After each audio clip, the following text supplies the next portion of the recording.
The most powerful propaganda machine in history was brought down by one woman with nothing left. And once you see it, you can't unsee it. His name was Yazid. He ruled the Islamic Empire in 680 AD. And after the massacre of Karbala, where he killed Imam Hussein alayhi salam, the grandson of the Prophet, he ran a full propaganda operation. He paraded the family of the Prophets through the streets as prisoners. Poets praised him, scholars validated him, foreign dignitaries watched him perform total victories. The message was simple: the movement is finished, the leader is dead, let's move on. Within hours of Ayatollah Khamenei's assassination, the same machine activated. Press conferences, social media videos, headlines, and allies nodding along. The message was the same: the movement is finished, the leader is dead, let's move on. But here's what they didn't account for then and what they're not accounting for now. Lady Zainab alayhi salam, Imam Hussein alayhi salam's sister. She was brought in as prisoner. She had just watched her brother, her sons, most of her family be massacred. She had no army, no platform, no leverage, and she stood up and prosecuted him in his own court, surrounded by his own people. She reminded him that his ancestors were the freed slaves of her grandfather, that the Prophet showed them mercy, and this is what they did with it. Yazid had no answer. Then he asked her, "How do you find what Allah has done to your family?" Then she said, "Ma ra'aytu illa jamilan." I saw nothing but beauty.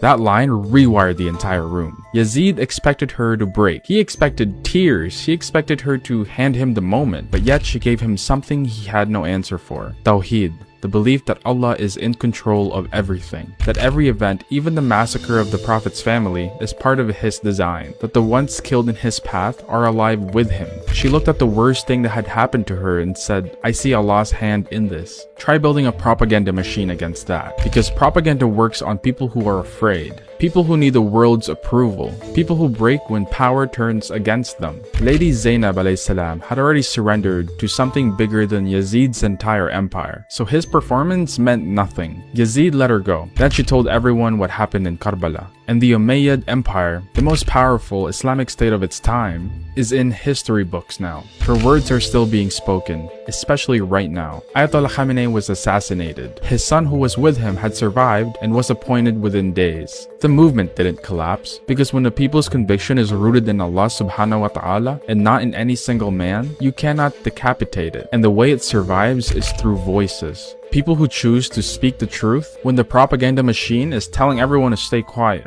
So speak, write, post, and tell people what you know. Out of the same certainty that Lady Zainab alayhi salam carried when she said, "I saw nothing but beauty," because the most dangerous thing to any empire is a people who cannot be silenced by fear.